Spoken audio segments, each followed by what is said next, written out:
Selamat pagi jemaat yang dikasih Tuhan, Shalom. Kita bersyukur bahwa Tuhan terus memberikan yang terbaik. Tuhan mencurahkan cinta kasih-Nya kepada kita sekalian, sehingga kita masih Tuhan berikan kesempatan untuk bersekutu di rumah masing-masing, di dalam persekutuan yang indah, dalam satu tubuh Kristus. Mari kita awali ibadah kita pada hari ini, kita masuk dalam berdoa. Mari kita berdoa. Kami bersyukur Tuhan bahwa kami adalah pribadi yang terus Tuhan sayang, Tuhan pelihara dari hari lepas hari. Dan sebentar lagi kami hendak datang kepada Tuhan. Persiapkan hati kami, persiapkan pikiran kami, sehingga firman yang akan kami dengar bersama adalah firman yang hidup dan yang akan menghidupkan kami, sehingga hidup kami tidak sembarang hidup, akan tapi hidup yang memuliakan bagi nama Tuhan. Persiapkan kami semua sehingga semuanya boleh berkenan di hadapan Tuhan. Di dalam nama Tuhan Yesus kami telah berdoa dan mengucap syukur. Amin. Firman Tuhan pada hari ini diambil dari kitab Nehemia, pasal yang pertama, ayat yang keempat sampai dengan ayat yang ke-9. Nehemia pasal yang pertama ayat yang keempat sampai dengan ayat yang ke-9. Demikian sabda firman Tuhan. Ketika ku dengar berita ini, duduklah aku menangis dan berkabung selama beberapa hari. Aku berpuasa dan berdoa ke hadirat Allah semesta langit. Kataku, ya Tuhan, Allah semesta langit, Allah yang maha besar dan dahsyat, yang berpegang pada perjanjian dan kasih setia-Nya terhadap orang yang kasih kepadanya dan tetap mengikuti perintah-perintah-Nya. Berilah telingamu dan bukalah matamu, dan dengarkanlah doa hamba-Mu ini, yang sekarang kupanjatkan ke hadirat-Mu siang dan malam bagi orang Israel, hamba-hamba-Mu itu, dengan mengaku segala dosa yang kami orang Israel telah lakukan terhadap-Mu. Juga aku dan kaum keluargaku telah berbuat dosa. Kami telah salah terhadap-Mu dan tidak mengikuti perintah-perintah, ketetapan-ketetapan dan peraturan-peraturan yang telah Kau perintahkan kepada Musa, hamba-Mu itu. Ingatlah akan firman yang Kau pesan kepada Musa, hamba-Mu itu, yakni bila kamu berubah setia, kamu akan kucerai-beraikan di antara bangsa-bangsa. Tetapi bila kamu berbalik kepadaku dan tetap mengikuti perintah-perintahku serta melakukannya, maka sekalipun orang-orang buangan-Mu ada di ujung langit, akan kukumpulkan mereka kembali dan kubawa ke tempat yang telah Kupilih untuk membuat nama-Ku diam di sana. Amin. Berbagai setiap kita yang membaca, merenungkan, dan melakukannya dalam kehidupan hari lepas hari. Jemaat yang dikasihi Tuhan, Presiden kita Jokowi memiliki prinsip kerja, nilai yang ingin dibangun oleh semua warga masyarakat Indonesia. Apa nilai itu? Nilai itu ialah kerja, kerja, dan kerja. Ada kerja nyata, ada tugas PR yang harus kita garap bersama. Dan maka dari itu, kita saatnya untuk terus bekerja, bekerja, dan bekerja. Ada metode yang baik, metode yang kita nilai baik, yaitu metode belusukan. Kita ingat bersama, Jokowi punya metode belusukan. Dia tidak hanya diam di istana negara, di dalam kemewahannya, kemegahannya, akan tapi ia pun juga turun ke dasar masyarakat. Ia belusukan ke setiap daerah-daerah untuk memahami, merasakan perasaan dari masyarakat. Itulah Jokowi. Ia ada di tempat status yang tertinggi, nomor 1 orang di Indonesia. Akan tapi dia juga mau merakyat, merasakan bagaimana perasaan masyarakatnya. Jemaat yang dikasih Tuhan, situasi ini pun hampir mirip dengan situasi Nehemia. Nehemia kita kenal, ia adalah orang Israel yang memiliki jabatan tinggi dalam pemerintahan seorang raja Artasastra.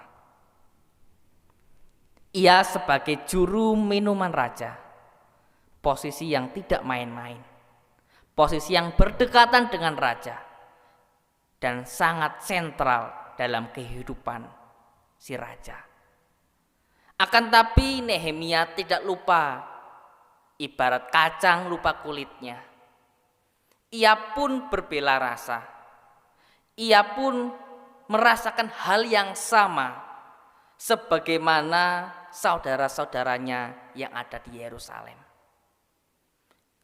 Ia mendapat kabar dari salah seorang Hanani, yaitu saudaranya yang ada di Yerusalem, mengatakan, membawa kabar bahwa pada saat itu orang-orang Israel sedang dalam kondisi yang sukar, kondisi yang menderita sebab runtuhnya tembok Yerusalem yang 150 tahun mangkrak, tidak digarap apa-apa. Dan disitulah proses yang dialami oleh Nehemia, supaya Nehemia juga boleh merasakan hal yang sama, bahwa ia tergerak hatinya. Ia yang ada dalam posisi yang tertinggi, ia turun ke dalam masyarakat. Ia mengizinkan untuk dapat pulang ke Yerusalem, membangun sebuah tembok.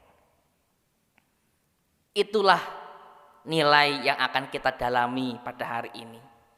Keluar dari zona nyaman, bahwa terkadang kita harus keluar untuk dapat mempraktekkan damai, untuk dapat mewujudkan perdamaian, kesatuan dengan Allah yang memberikan hidup. Keluar dari zona nyaman. Ada 3 nilai bagaimana Nehemia boleh keluar dari zona nyaman. Yang pertama, ketika Nehemia mendengar berita yang buruk akan saudaranya di Yerusalem. Dikatakan di ayat yang keempat, aku berkabung menangis selama beberapa hari. Aku berpuasa dan berdoa ke hadirat Allah semesta langit. Itu artinya bahwa Nehemia keluar dari zona nyamannya, bahwa ia sudah nyaman berada di dalam puri istana, puri Susan. Kemegahannya tentu dapat meninabobokan kondisinya, akan tapi ternyata tidak. Nehemia pun terus ikut berbela rasa, ikut menangis, dan ia mengambil sikap berpuasa dan berdoa ke hadirat Allah. Ia keluar dari zona nyaman. Mengapa? Sebab ketika ia berkomitmen untuk berdoa, berpuasa, itu ada harga yang harus dibayar, ada pengorbanan, ada usaha untuk mematikan ego, mematikan diri sendiri, dan itu rasanya sakit. Iya, hidup mematikan ego dan hidup mematikan diri sendiri tidak mudah. Itu butuh pengorbanan. Akan tapi itulah yang dilakukan Nehemia. Nehemia melakukan sikap doa yang demikian. Yang kedua, ketika ia telah berdoa, ia juga membukakan dirinya kepada Tuhan, menyingkapkan segala dosa-dosa yang dilakukan. Jemaat yang dikasih Tuhan, itulah zona keluar dari zona nyaman yang kedua. Tentu kita sebagai manusia akan sangat mudah, akan sangat nyaman ketika menceritakan masa kejayaan kita masing-masing.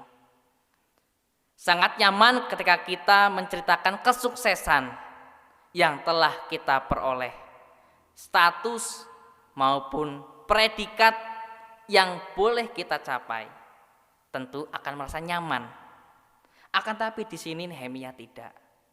Nehemia menyingkapkan segala dosa-dosa yang dilakukan terhadap Allah.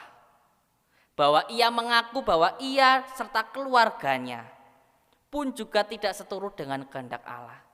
Ia membukakan lembaran hitam.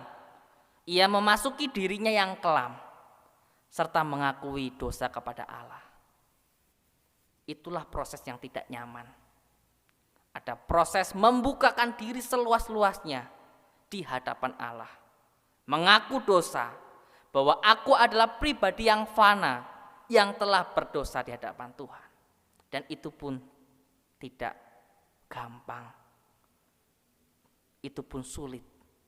Sebab kita terbuka jujur-jujuran kepada Tuhan, bahwa aku ini berdosa, butuh sebuah komitmen dan perjuangan. Dan yang terakhir dikatakan di ayat yang ke-9, tetapi bila kamu berbalik kepadaku dan tetap mengikuti perintah-perintahku serta melakukannya, maka orang-orang yang telah dibuang akan disatukan kembali, dan di situ nama Tuhan akan dimuliakan. Zona nyaman, keluar dari zona nyaman yang ketiga, yaitu adalah berbalik. Berbalik dari dosa-dosa yang kita lakukan. Setelah kita membuka diri kepada Tuhan, kita berbalik. Dan itu pun juga tidak mudah, jemaat yang dikasihi Tuhan. Yang paling mudah ialah kita terus hidup dalam dosa. Yang paling mudah, yang paling nyaman ialah kita terus mengecap, merasakan dosa-dosa yang nikmat akan dunia. Sungguh nikmat dan sungguh menggoda. Bahwa ketika kita masuk dalam dosa, begitu luar biasanya perasaan yang melekat akan dunia. Sungguh membuat kita nyaman. Dan bahkan kita pun dapat melupakan Tuhan. Tapi Nehemia berkomitmen bahwa aku tidak. Bahwa sebagaimana firman janji yang Tuhan berikan, aku berbalik kepada Allah, melakukannya, mengikutinya. Dan aku akan boleh membuat nama Tuhan di sana dimuliakan. Berbalik tidak mudah. Akan tapi itu yang dipilih Nehemia. Ia keluar dari zona nyamannya. Ia berbalik dari dosa. Ia membuang kenikmatan dunia dan mengejar kenikmatan surgawi, kenikmatan yang Tuhan berikan, yang Tuhan janjikan untuk hidup seturut dengan kehendak Tuhan. Jemaat yang dikasihi Tuhan, mari pada saat ini kita pun seringkali terlena, dininabobokan oleh status sebagai anak raja yang mewarisi kerajaan Allah.